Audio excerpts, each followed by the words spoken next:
Hello, everybody. Welcome to another session. So, let's talk about aphantasia. No, I'm not talking about that old Mickey Mouse thing. It's not about Fantasia. Aphantasia. Okay, so what if you can't create mental images? By the way, just to say that this was actually first discovered in around the 1880s, and it's not been studied a lot.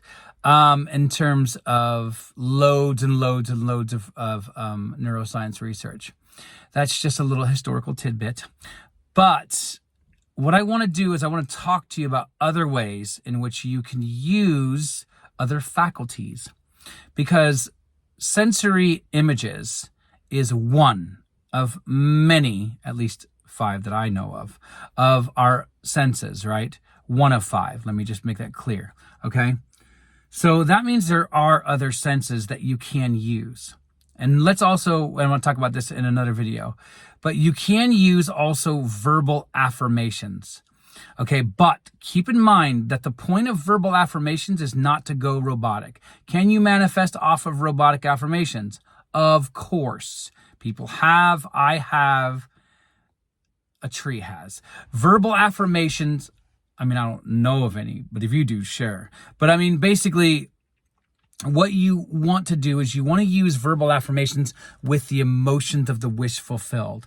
So Neville, and some people lovingly call this the lullaby method, that Neville essentially really says when somebody asks him anyways, well, what if I can't create mental images? Yeah, there you go. See somebody very, very similar to you. But anyhow, what you want to do is you want to use what's referred to as the lullaby method. If you've never heard this, now you have. Thank you for listening. Have a great day. No, we're going to go through this. So the lullaby method is essentially laying down, and here's the cool thing. You don't have to create any images.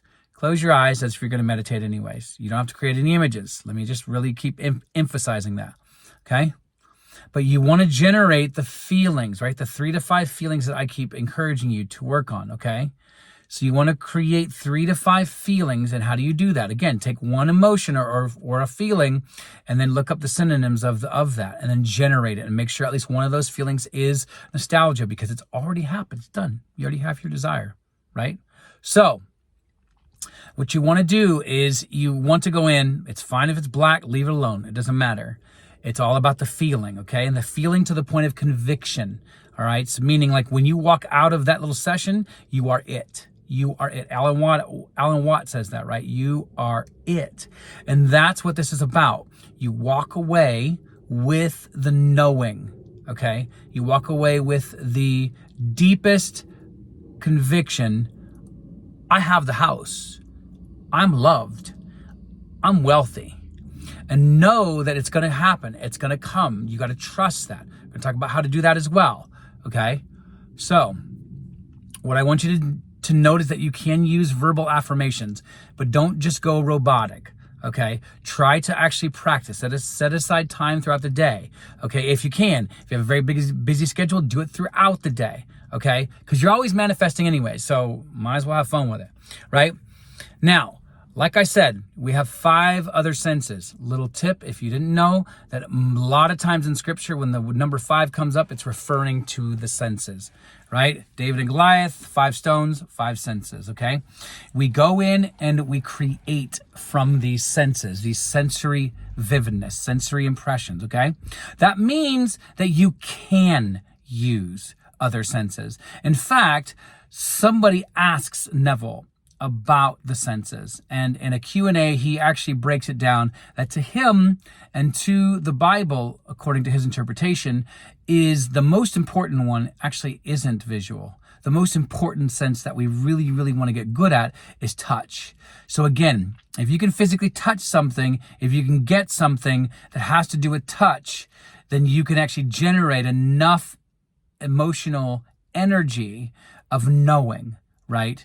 So you want to be able to use other things. Now, here's the other cool thing, and I'm going to share a little bit of neuroscience research because that's what this is about. So again, use sensory touch, okay? So if that means for you, you want a car, go and grab some keys. It doesn't have to be the exact keys to the car that you want. Just any keys. Close your eyes. Don't create, right? Close your eyes and just feel as if every time you touch that key, right? And by the way, it could be your little child's keys. It doesn't matter, okay?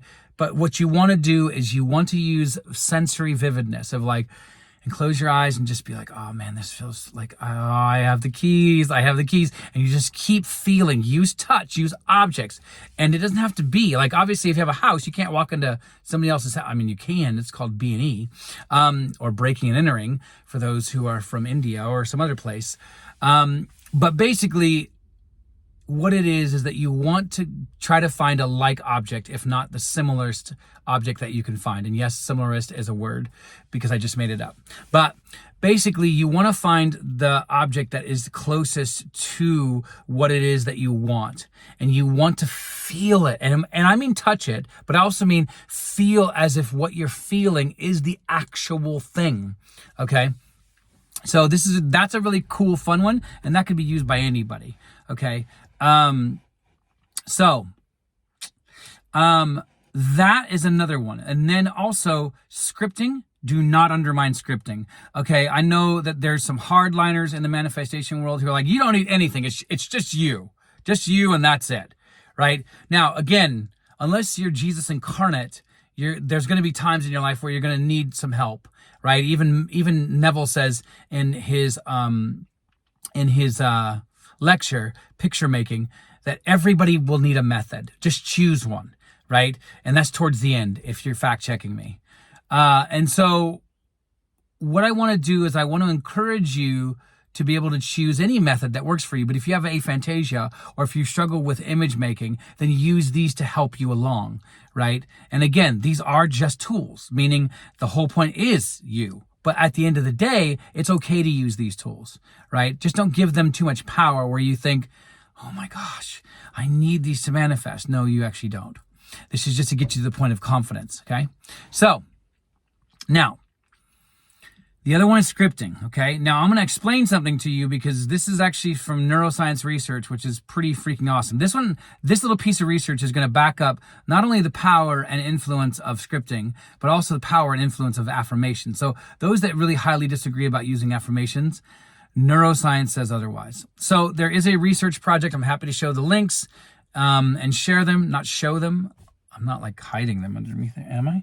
But anyhow, so what it is that they've done a research project with monks, cool dudes, mostly robes, and they put electrodes up on their brain, not on the wall or their shoes, but here, right? And they put electrodes and they measured their brain waves, okay? And they also measured the neurochemical deployment, okay? So what they found was that, and they give mantras. And I believe the research is like 3 or 4 hours long, right? It was quite a long time. So what they did is they found out after the actual research, while they were reading these mantras, was that the autobiographical region of the brain lit up the most. Okay. But also the storytelling part of the brain lit up, which is the autobiographical brain. But the reason why I separated the two is I'm going to tell you. So just wait, guys. You're always rushing me. So basically what's happening is that your brain can't tell the difference between what you're reading and if you're experiencing it or not. Take that in. Take it in. Because that means affirmations, when used properly with the proper generation of the feeling of the wish fulfilled, sounds like it's doing the same thing as manifesting. Okay, you are embodying it because the brain can't tell the difference between whether you've just said it or whether you've just embodied it.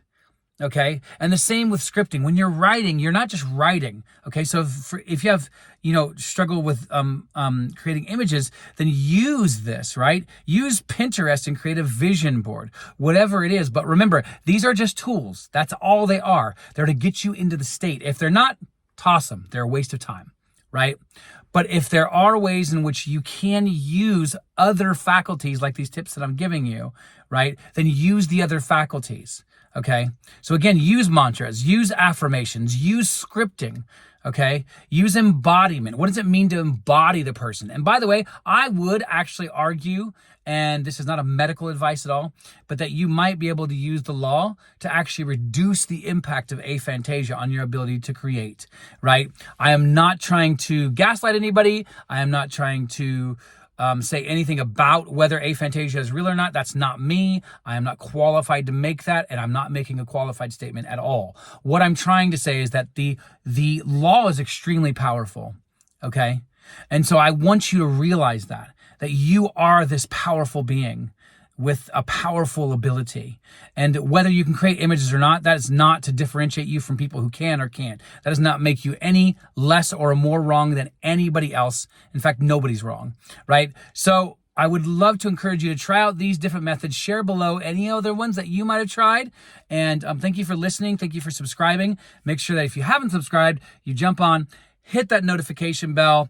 Hit me up for some coaching because I love what I do and I'm good at it and I think you're great and I think we can work together to make your life the best version it could ever be. So much love to you all. Thank you for your time and I hope to talk to you soon. All right, bye.